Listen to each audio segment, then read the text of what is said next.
চন্দননগরের new United nursing হোমের কার্যকলাপ নিয়ে অভিযোগ করলেন হুগলি লোকসভা কেন্দ্রের বিজেপি প্রার্থী লকেট চট্টোপাধ্যায়। এদিন পরিচিত এক রোগীকে দেখতে এলে নার্সিং হোমের অবস্থা দেখে সাংবাদিকদের ডেকে অভিযোগ করেন লকেট। তিনি বলেন, এই নার্সিং হোমের কাগজপত্র ঠিক নেই। আরটিআই করে এই নার্সিং হোমের কাগজপত্র নিয়ে সরাসরি অভিযোগ তোলেন তিনি। দলীয় কর্মীদের সঙ্গে নিয়ে নার্সিং হোমে গিয়ে বিভিন্ন অভিযোগ তোলেন প্রাক্তন সাংসদ। ডাক্তারবাবুদের সঙ্গে বাদানুবাদে জড়িয়ে পড়েন লকেট চট্টোপাধ্যায়।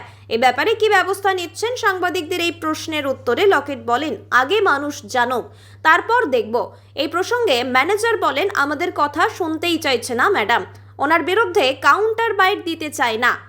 এ ব্যাপারে ডেপুটি মেয়র মুন্না আগরওয়াল বলেন, লকেটের কাজ নেই, তাই এই সব নিয়ে রাজনীতি করছে।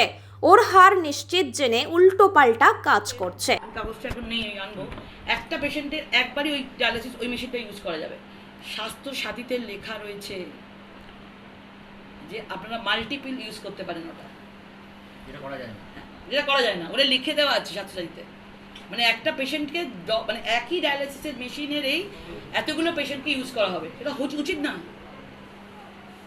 ওটা লেখা আছে, আমার কাছে এখন নেই বা আমার কাছে আছে আমি খুঁজে পাচ্ছি না। স্বাস্থ্য সাথী নিয়ে বলবো 1800 টাকা, 900 টাকা, 800 টাকার বেড এ ক্যাটাগরি।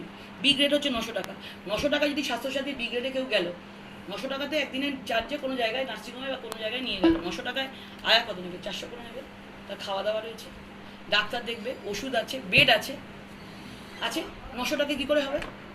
এবার কি হচ্ছে সেখানে? কাদের ক্ষোভ বাড়ছে? আয়াদের, স্বাস্থ্যকর্মীদের ক্ষোভ বাড়ছে। আমাদের তো কিছুই নেই, আমরা কেন কাজ করবো?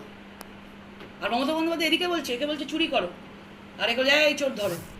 নার্সিংহোম বলছে এই সব নার্সিংহোম কিন্তু সব স্বাস্থ্যসাথী কার্ডগুলোকে অ্যালাউ করুন, তার চিকিৎসা করুন। আর স্বাস্থ্যসাথীকে কি বলছে? 900 টাকার মধ্যে করো, নাহলে ছেড়ে দাও। বোকা বানানো হচ্ছে। ওয়েবসাইটে আছে, আপনারা দেখুন, ওয়েবসাইট খুলুন, ক্লিক করুন, দেখবেন ওয়েবসাইটে পেয়ে যাবেন।